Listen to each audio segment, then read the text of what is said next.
আসসালামু আলাইকুম। আমি আজকে মজাদার আলু দিয়ে মুরগি রান্না করব। চুলোতে তেজপাতা, গরম মশলা, দারচিনি, এলাচ সব কিছু দিয়ে দিয়েছি। এটা তেলের মধ্যে দিলে তেলটা ভালো একটা ঘ্রাণ আসে, খাবারটাও মজা লাগে। দিয়ে দিলাম পেঁয়াজ, দিয়ে দিচ্ছি লবণ। পেঁয়াজটা ভালো করে ভেজে নেবেন, বেরেস্তার মতো করে। ব্রাউন কালার যখন আসবে তখন মশলা দেবেন। দিয়ে দিচ্ছি আদা রসুন বাটা। ওটা কালার এসে পড়েছে পেঁয়াজটার, আন্দাজ করে দিবেন পরিমাণ মতো। দিয়ে দেবো টমেটো। পেঁয়াজটা আদা রসুন ভাজা হয়ে গেছে।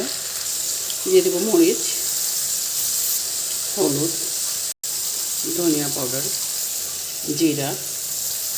দিয়ে দিচ্ছি একটু পানি। মশলাটাকে ভালো করে কষাবেন, যত কষাবেন ততই তরকারি মজা হয়, স্বাদও দ্বিগুণ বেড়ে যায়। দিয়ে দিচ্ছি মুরগি। আমি মুরগিটা টক দই দিয়ে ম্যারিনেট করে রেখেছিলাম। মুরগিটাকেও ভালো করে কষিয়ে নেবেন। দিয়ে দিচ্ছি আলু, একসাথে সব কষিয়ে নেব। সুন্দর করে নেড়ে চেড়ে ঢেকে দিন।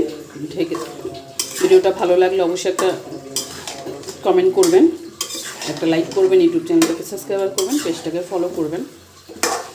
আর এরকম সহজ সহজ ঘরোয়া রেসিপি নিয়ে আমি নিত্য নতুন আসতেছি, প্রতিদিনই আসবো। হয়ে গেছে আমার মুরগি কষানো, তরকারিটা কষানো হয়ে গেছে। এখন একটু পানি দিয়ে দিব পরিমাণ মতো, আপনারা যতটুকু ঝোল খাবেন ওই অনুযায়ী দিয়ে দেবেন। হয়ে গেছে আমার তরকারি। এটা শুকালে আরও শুকাবে, নামায় ফেললে আরও শুকাবে। এতটুকু ঝোলই রাখবো, একটু ঝোলই রাখবো। তো শেষ করছি। ভিডিওটা অবশ্যই একটা লাইক করবেন, কমেন্ট করবেন, ইউটিউব চ্যানেলটাকে সাবস্ক্রাইব করবেন, পেজটাকে ফলো করবেন। আজকের মতো শেষ করছি। আল্লাহ হাফেজ।